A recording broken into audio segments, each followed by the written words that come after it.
G'day you mob and welcome to Aussie English. I am your host Pete and my objective here is to teach you guys the English spoken down under. So whether you want to sound like a fair dinkum Aussie or you just want to understand what the flippin' hell we're on about when we're having a yarn, you've come to the right place. So sit back, grab a cuppa and enjoy Aussie English.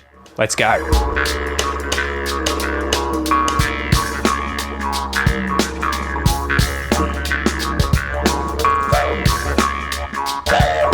G'day you mob, how's it going? My name is Pete and I'm the host of Aussie English, the number one place for anyone and everyone wanting to learn Australian English and get a fair income dose of Australian culture, history, current affairs, all that jazz.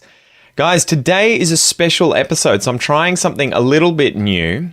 I'm trying to add to the expression episodes that I normally do on the podcast by giving you content now, so like this episode, where I'm going to recap the 5 most recent episodes. So we can go over the meanings of the 5 most recent expressions, and you can kind of have a quick revision. You know, I'll try and keep this video and podcast episode to about 5 to 10 minutes. Don't forget that if you want the full transcripts to all podcast episodes, you can sign up to the premium podcast. You will get the premium podcast player, which will allow you to read the transcript whilst you listen. You can pause, you can take notes, you can fast forward, you can rewind. It's a really good tool when you're studying English as well as using the podcast material. You can also obviously get access to all of the stuff in the premium podcast membership if you're an Academy member. So if you join the Academy, there are hundreds of expression courses in there, courses that are built around the expression episodes that have other videos breaking down important vocab, important expressions, and the pronunciation exercises in those expression episodes, and then also including other content like sometimes dialogue videos that are related to the content in that episode. And you'll also obviously get in the Academy 3 weekly speaking calls with teacher Ian and other students. So you get to meet a lot of people at the same time. So for all of this information, guys, go to aussieenglish.com.au and check that out, or click the little card up here if you're watching the YouTube video, because you'll be able to go there too via that card. Anyway, without any further ado, guys, I got my little coffee here. This is my Darwin Cafe mug. My parents found this over in Canada. So I'm an evolutionary biologist. I'm a big fan of Darwin, and they found this mug and brought it back. Having a coffee, sitting down here in my little office for now, whilst we're still in this house. As you guys will probably know by the time you hear this, if Kel's episode with me is out, we have to move house. So that's going to be happening soon. Anyway, getting sidetracked. Let's just get in and recap the 5 most recent expressions, okay? So number 1, as clear as mud. If something is as clear as mud, it is actually not very clear at all and not very easy to understand. So remember that if someone were to give you instructions, you know, maybe they're giving you directions, mate, how do I get from Geelong to Melbourne? And they give you this really detailed series of directions, you know, go straight, then turn right, and then at the second lights you need to turn left, and then left again, and then turn right, and then 4 more kilometres, and there's Melbourne. You might say, mate, those instructions are as clear as mud, right? They're really difficult to understand. They are not easy to understand at all. They are as clear as mud. The point here being that mud, right, the liquid made from water and soil, stuff that, you know, kids might play in, my son plays in the mud after it's rained, is not transparent. It's not clear. It is actually murky, right? It's opaque. It's very dark. It's very hard to see through. So clear as mud, it's kind of an oxymoron. Mud is not clear. All right, number 2, to fly off the handle at someone, or you could just say to fly off the handle. I wonder if you guys remember this expression, to fly off the handle. If you fly off the handle at someone, it is that you become incredibly angry at someone, usually out of nowhere, right? Suddenly, unexpectedly, you just suddenly get angry. So maybe someone, you know, makes me a coffee in a coffee store and it's just not hot enough. I prefer my cappuccinos to be really hot, and I go in there and I pay for the coffee, I'm waiting, they give it to me and it's just not quite right, it's not hot enough. A normal reaction might be, hey mate, I prefer my cappuccino to be a little bit hotter, could you remake it or could you heat it up a little bit? But if instead you were to fly off the handle, you might go into a rage. What the hell were you doing? This is horrible. This is the worst coffee ever. That would be flying off the handle.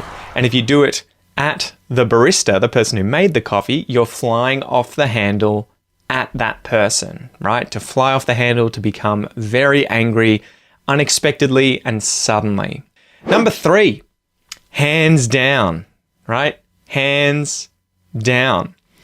If something is, and then you can kind of use any adjective you want and then say hands down. So something is hands down the best, or the best hands down, or it could be this thing is hands down the worst ever. It's hands down the most atrocious thing ever. It's used as an intensifier to mean easily, clearly, decisively, evidently, obviously, and then the best, the worst, the biggest, the smallest, whatever the adjective is that you're using to describe that thing. So what's an example? Again, I could use maybe, what have I got here? Okay, all right, I've got some batteries here. So I bought some rechargeable, what have we got here? Ever-ready batteries the other day because we don't like throwing batteries in the trash. So I've got all these rechargeable batteries. If I find out that Ever-ready, these rechargeable batteries here, last something like 10 times longer than Duracell or whatever other brands of batteries I've been using, I might say, man, Ever-ready are hands down the best battery brand I've ever tried. Hands down. And if Duracell's the worst that I've ever tried, I could say, man, Duracell is hands down the worst that I've ever tried. Another example might be if we get into whiskey. I've got some Sullivan's Cove here. Sullivan's Cove is a very famous Australian whiskey. It's won a bunch of awards. I tried this whiskey recently and it was hands down one of the most average whiskeys that I've had out of Australia. It wasn't as good as I was expecting when previously I had another Sullivan's Cove and it was hands down the best whiskey that I had ever had, right? Hands down. Number 4, to turn a blind eye to something or towards something. To turn a blind eye, to turn a blind eye to something. I wonder if you remember what this one means.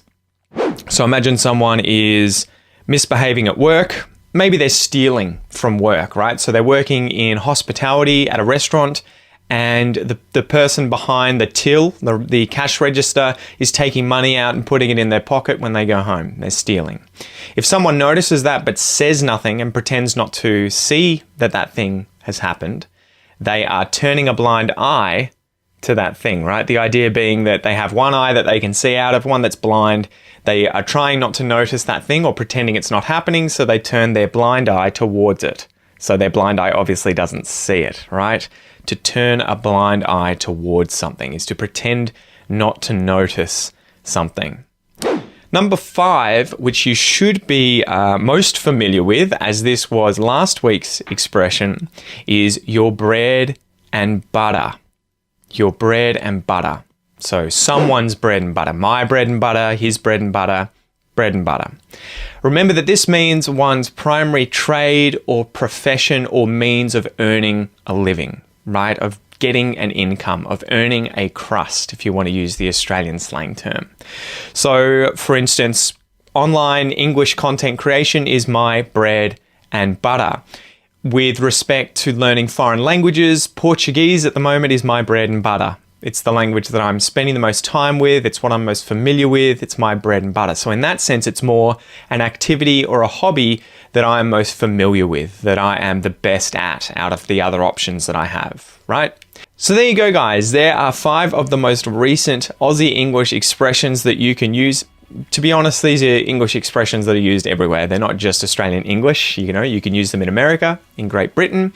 Hopefully you've gone out and checked all of these episodes on the podcast. So you'll be able to click up here if you're watching the video to go to these podcast episodes and have a listen. If you've been listening to these podcast episodes, and including this one, and you haven't checked out the YouTube videos or YouTube channel yet, go to Aussie English on YouTube. Just do a search for it, you'll find it. And for everything else Australian English, just go to aussieenglish.com. I'm your host, Pete. I hope you've had a ripper of a day, and I'll see you next time.